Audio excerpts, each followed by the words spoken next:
Sit back, relax, and get ready to embrace the work hard, smile large vibe. Welcome to the Work Hard, Smile Large podcast. I'm your host and founder, Val Christopherson. And as you've noticed from a few of our episodes, we are in California. We've taken the podcast on the road. And today I have Valerie Christopherson. Yes, same last name, but she's making moves in this world and has been for decades. So Val owns a global PR firm specializing in technology. She has been an inspiration. I've watched her grow her company over the last 18 years. But in the last few years, she has definitely leveled up, started pouring into the community even more than she always had. And I'm going to let her tell you a little bit more about that. Absolutely. Well, first and foremost, Nicole said I've been around for decades. Just so everybody knows, I started when I was 5. To be candid, almost 30 years been doing public relations from a global perspective in technology, all aspects of it. Started my career, in the mid-90s when telecom was really changing. And of course, today telecom is everything. It's what we're doing. Everything is mobile.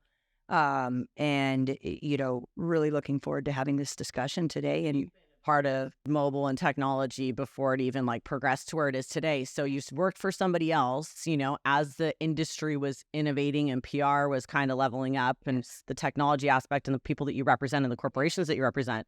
So that's been a huge transition throughout your career, but also coming from working for others and finding that pivotal moment in your career of when you're like, hey, I'm going to do this on my own. And taking that leap, right? Exactly. And everyone has a story as to what brought them into being an entrepreneur and or into business. Sometimes it's calculated, it's strategic, it's planned. Other times it's not. In my case, it wasn't necessarily something that I envisioned early on in my career. I did definitely have a game plan to grow professionally and to leave a mark on this world. I wasn't quite sure what that was going to look like. So I spent 10 years working in the field. As you mentioned, I was at the beginning of the telecom phase. We were pagers back then. For those of you that don't know what that is, they were little devices. You clicked on your belt and it would show up a phone number and you'd have to go to a payphone and call back that number.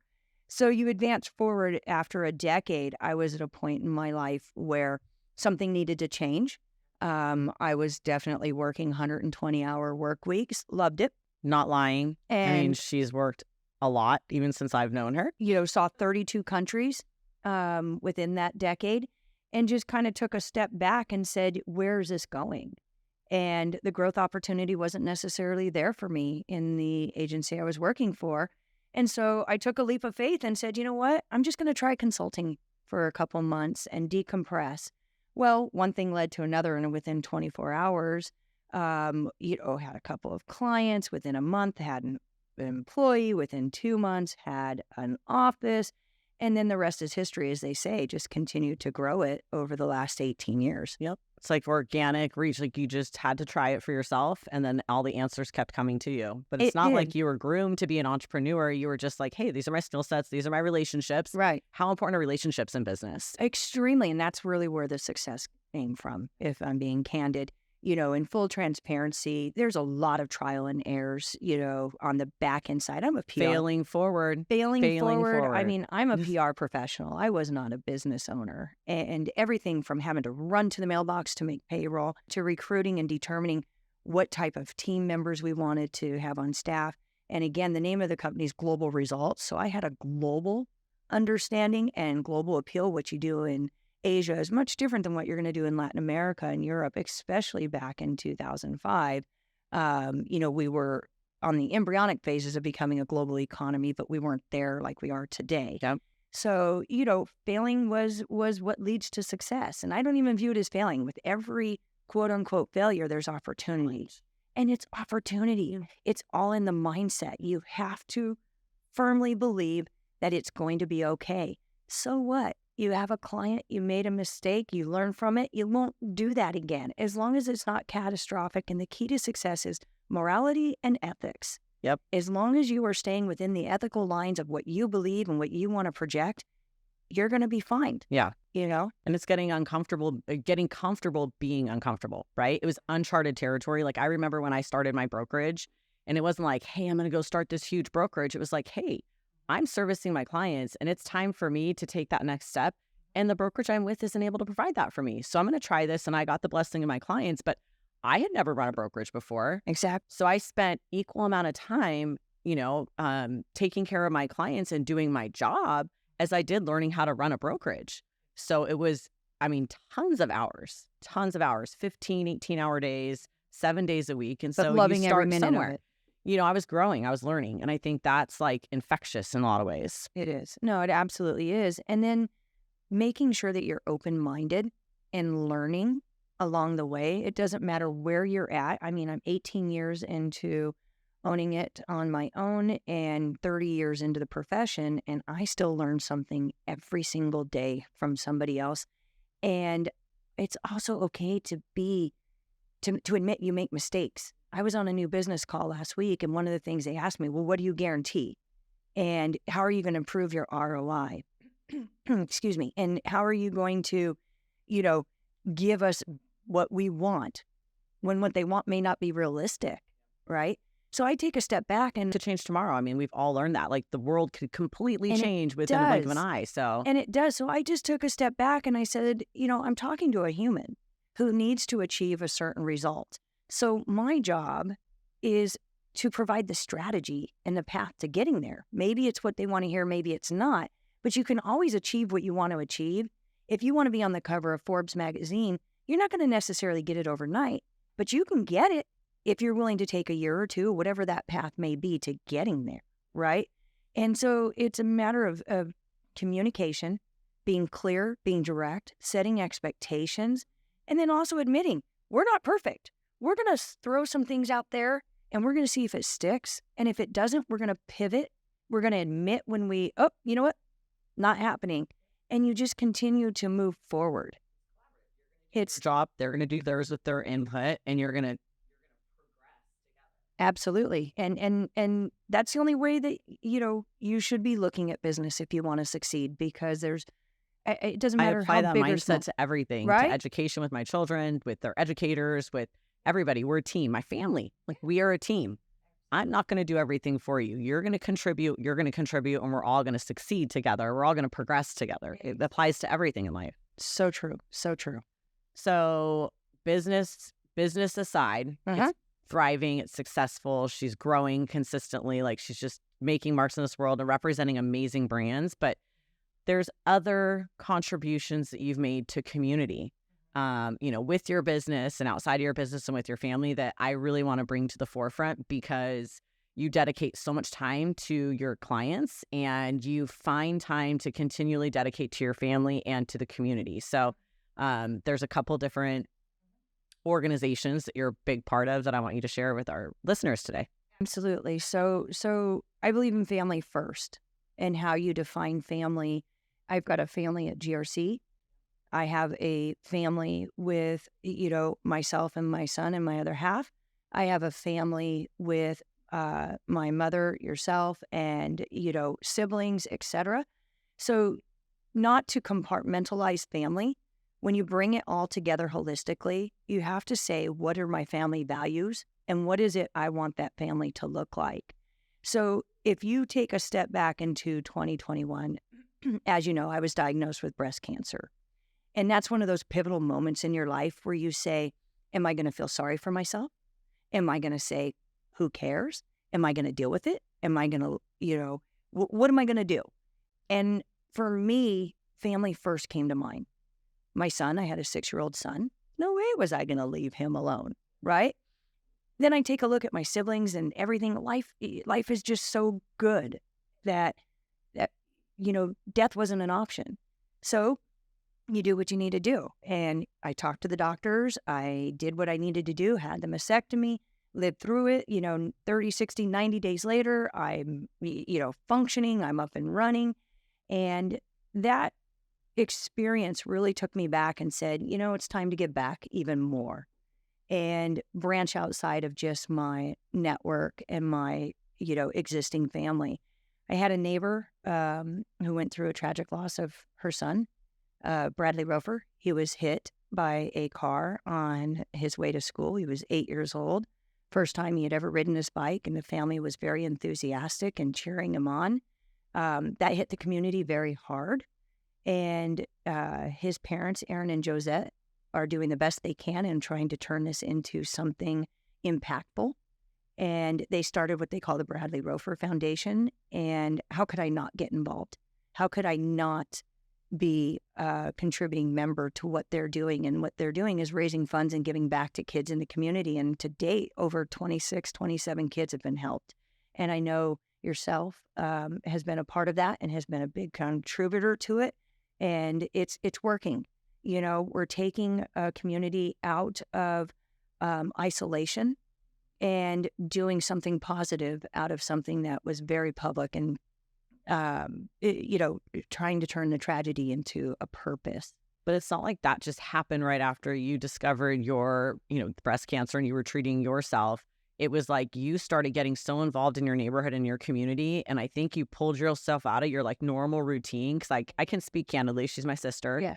And you were outside with Ace in the neighborhood, and you guys were active with the kids in the neighborhood. And it was like Ace was at that perfect age during that time. And so it's like from that pause, what's important in life, family first, still running my job, still doing everything very successfully. That time, that pause button that you hit to I guess open your eyes, kind of. I think that really helped you with your neighborhood, It does. in your community.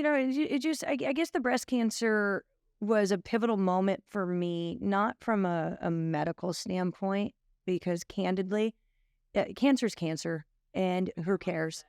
Who cares? It's just a breast at the end of the day. And, I moved She's forward. like, bye, boob. Yeah, You're gone. I got a free one. I got a new one for free and lived through it. And I continue to deal with that every single month. I go in for my infusions and it's fine. It's really not that big of a deal at the end of the day if you have the right mindset. But what it did do was change priorities. It didn't mean that my work and my passion for my profession went away. It just meant I understood that I have so much more that I can do for others, whether it's another breast cancer survivor, whether it's the Rofers who are going through the loss of their child, or even my own son. My son has had his own issues and challenges with language in particular.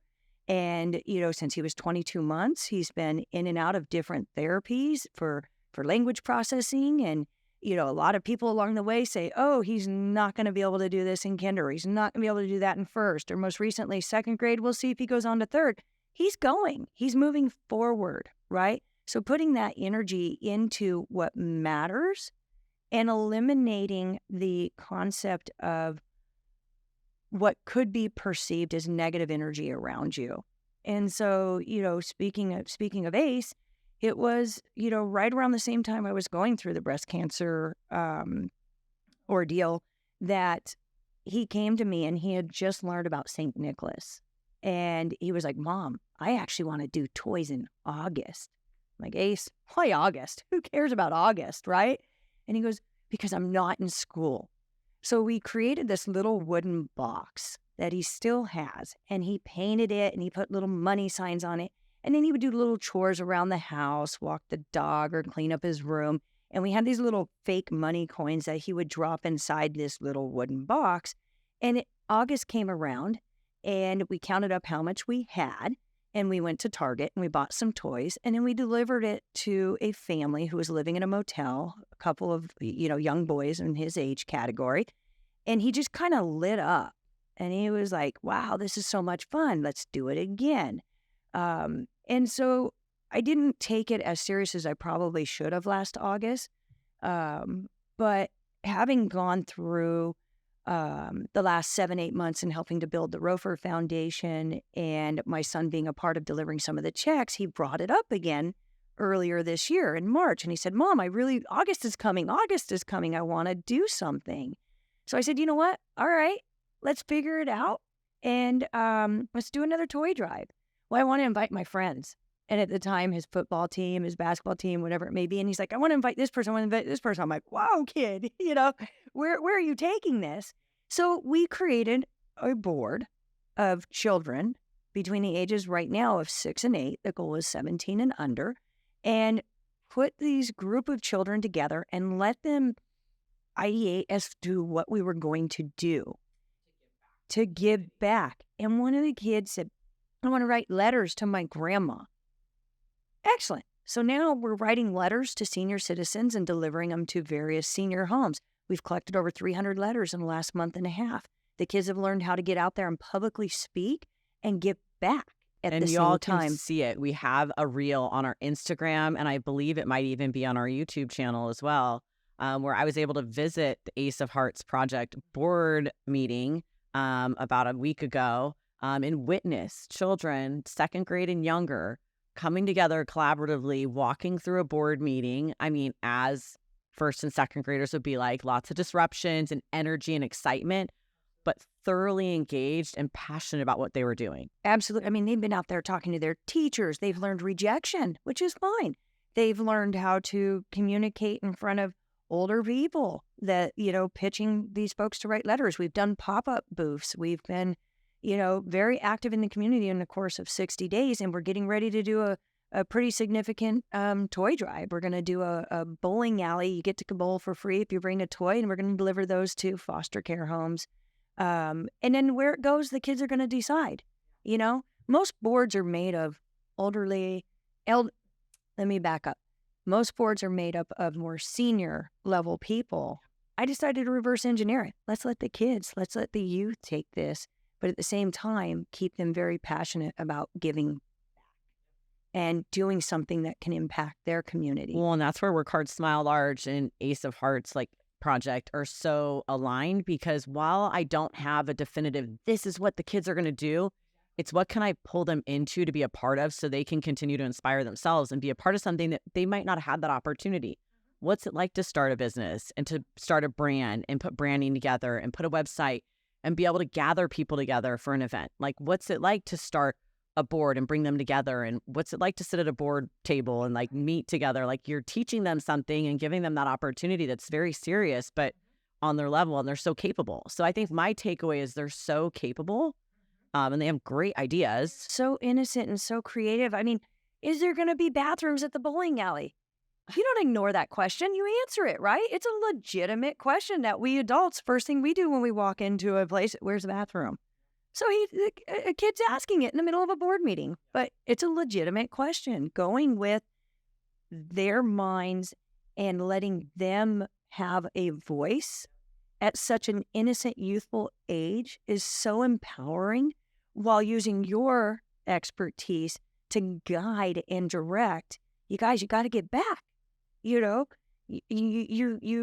get all these things in your life, and you have struggles. Some of our kids were rejected. Teachers, nope, can't do it. Principals that was saying another nope. major part of the board meeting that was interesting, because some kids got hundreds of letters, or and they got a special patch for that. And some kids got 23 letters, and it wasn't like they were upset at each other. It was more like, wow, that's possible.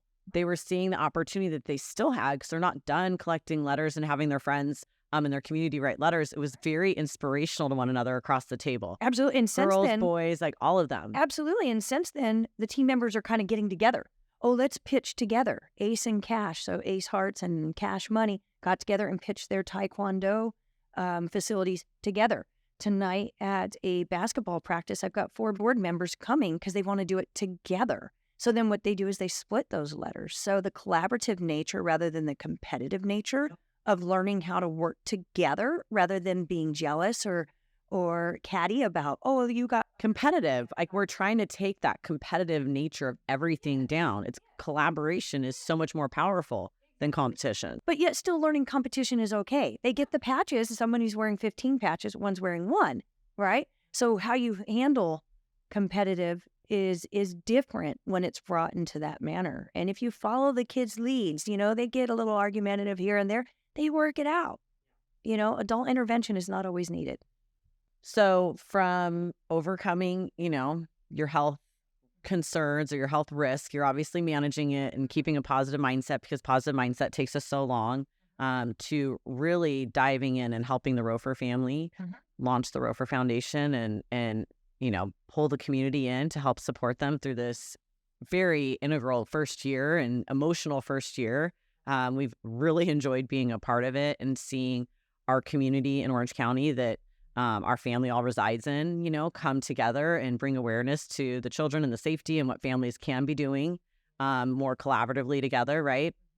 To Asa Hearts Project, like, what is, out of your positive mindset and everything and your dedication and time to everything, what's a life motto or a mantra that you use? Moving forward. Everything is about moving forward. Live through it. It doesn't matter what happened 10 minutes ago. You figure it out and you move forward. You learn from the things that you need to learn from. You ignore the things that don't matter and you just move forward. You can't take back yesterday, but you sure as hell can live to tomorrow. Yeah. Don't resonate on the negative. No. Just move forward. No, and the Let it negative go. is okay. I mean, we all make mistakes as long as we're not, like I said, morality and ethics. Define who you want to be and be it at all costs. I've been asked things in my career to represent, things that maybe I don't necessarily agree with. It is not in line with my ethics. It's not judgmental to say no. You're different, I'm different, they're different. And I'm not going to take on a client just for the sake of taking on a client for money, because that's selling my ethics, and that's not, and we wouldn't be good at it. So it's okay to have different, and that's okay. We just have to respect everybody. And the last couple of years have been brutal on everybody, whether you're a brand, whether you're a person, whether you're an enterprise, whether you're a child. Talk about that. I mean, it's made our children grow up so fast. It has a lot of adult and we issues. could have so many accolades in business, and we could overcome so much in our businesses or be in, essential industry and work through all of that when people were at home with their children. But our youth and our future were forced to grow up so rapidly through these times and mature so much quicker than I think they would have, being in a classroom on carpet time and with their peers. Exposure through technology too, right? And technology is good.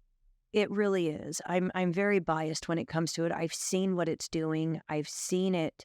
It's what's going to cure cancer one day, if we're being honest. But the reality is our children are being exposed to a lot more adult-related issues than they need to be. Let the kids go outside and play. Let them interact on their iPads, FaceTiming each other, and just having that silly conversation. And have,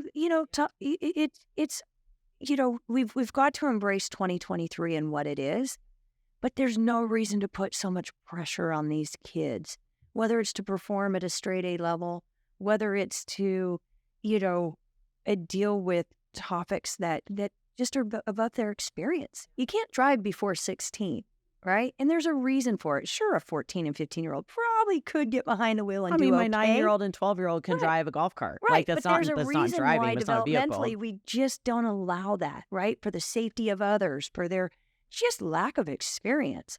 Let's let these kids have experiences, Let's bring old school back.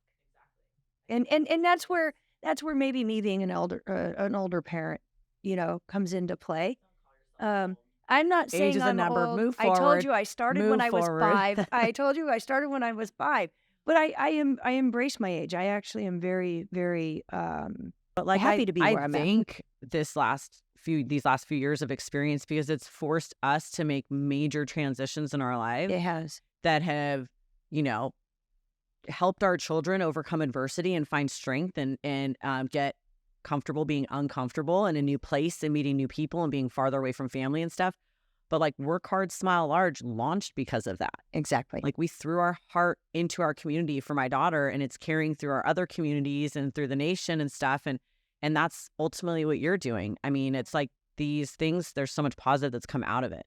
Absolutely. And that we can focus on, right? And we need technology to get reach for these missions and these passions that we have to bring kids together and let them have a voice and be collaborative and learn from us, right? I mean, it's an old school cliche. This is our future. They totally are. And we need to take care of that.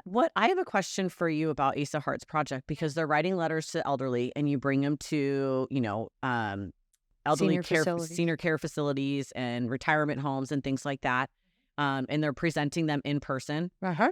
So you're creating an event or a time for the board to go, and It's just the board. At this point as the board, we are in the process of recruiting ambassadors. Okay. So ambassadors will be managed by the various board members. Okay. Right now, 3 to 5 under each one. And ambassadors are more than welcome to attend the delivery of the letters as well.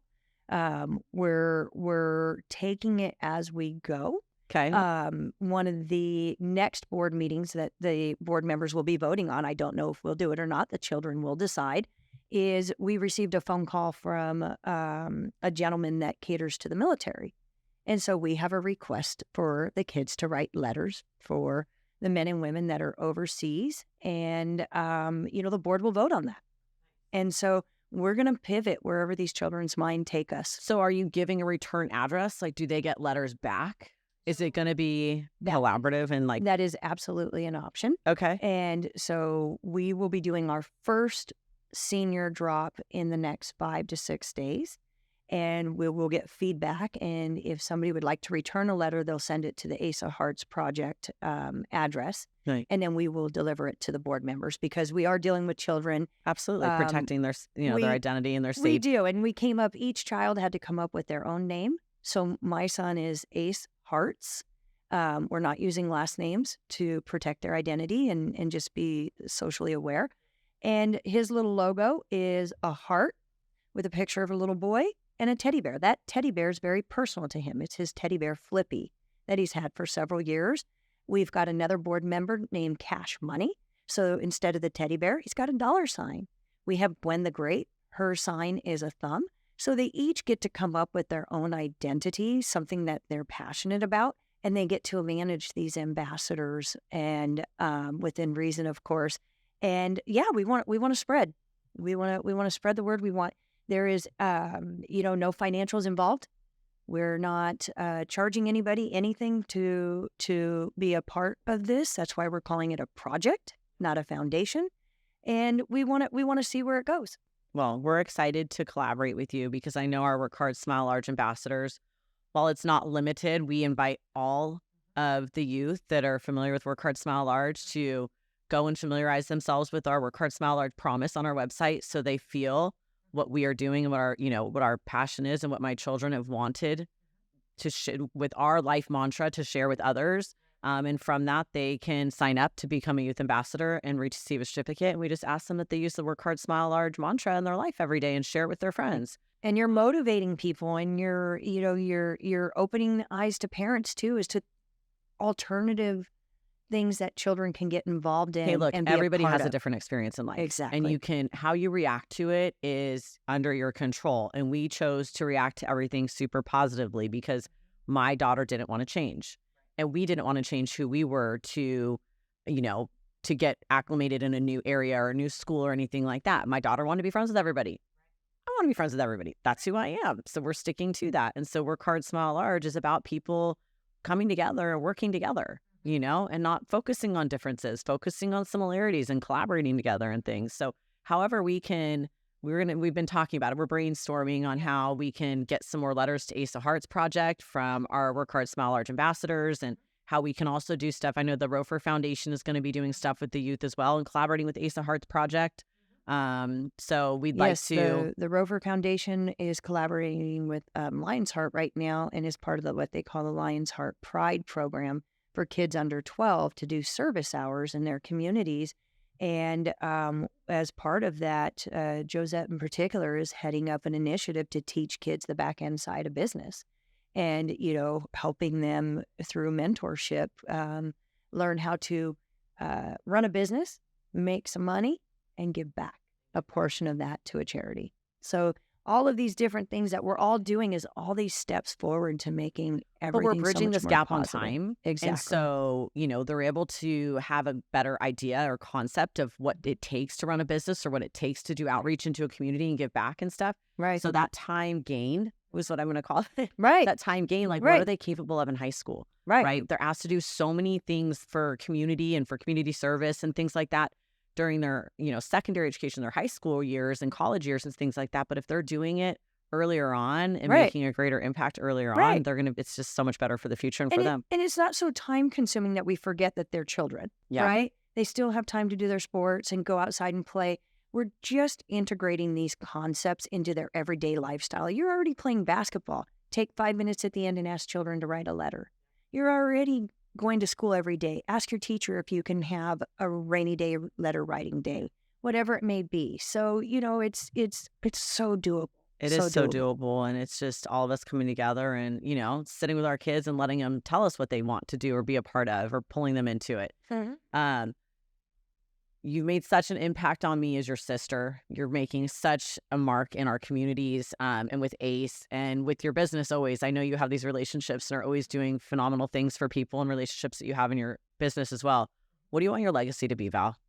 I want my legacy to be when somebody takes a look back and I'm gone, they turn around and say, wow, that person really, I learned how to give back. I really do think it's about looking at humanity. And I would like to be in the bucket of somebody who I don't need to make a difference. I don't need to be out there publicly. And, I'm not looking for some sort of, YouTube fame around it. For me, the legacy would be my son and any child that I've been involved in turns around and says, you know what? This person needs help. My Aunt Val would have done that. My mom would have done that. That to me is the biggest reward for my legacy, more so than fame. It's already started, just so you know.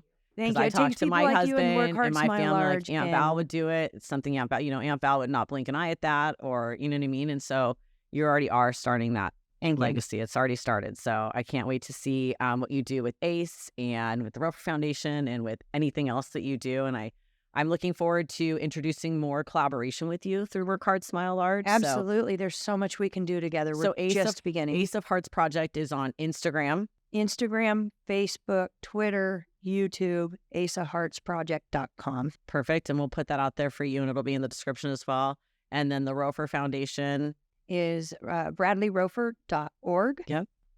And we'll give you guys that as well. Be able to see all the different community events, get involved. There's so many different opportunities for children. And if you're already following us, you'll see that we had some, we've done some things with the Roper Foundation, and we've sponsored one of their first events that they hosted in the fall of 2022. And so we'll continue to work with them and help them and contribute every we can with our hands and our hearts. And so we're going to bring communities together. We have foundations in Austin that we've had on the podcast, and these are some foundations or some projects and some foundations that are doing things in Southern California. And if you have anything that you want to share with us, or a program or a project or a foundation that you'd like to bring awareness to through Work Hard, Smile Large, just message us at workhard.smilelarge@gmail.com, and we'll put all that information below. But bringing community together and collaborating is the answer. I agree. Moving forward and keeping a positive mindset. So I thank you so much for taking the time to come and share a little bit more about your journey and your career. And absolutely. Well, thank you for the opportunity, and let's just keep moving forward. Absolutely. Let's do it. Move forward. So to end every episode, we always say, work hard, smile large. Welcome to the Work Hard, Smile Large podcast, where we explore the outcome of hard work and the power of positivity in our daily lives. In each episode, we'll delve into the benefits of positive mindsets, hear inspiring stories, and provide tips for cultivating smiles all around us, highlighting healthy habits and living a full life while giving focus to various lifestyles that shine bright in this world.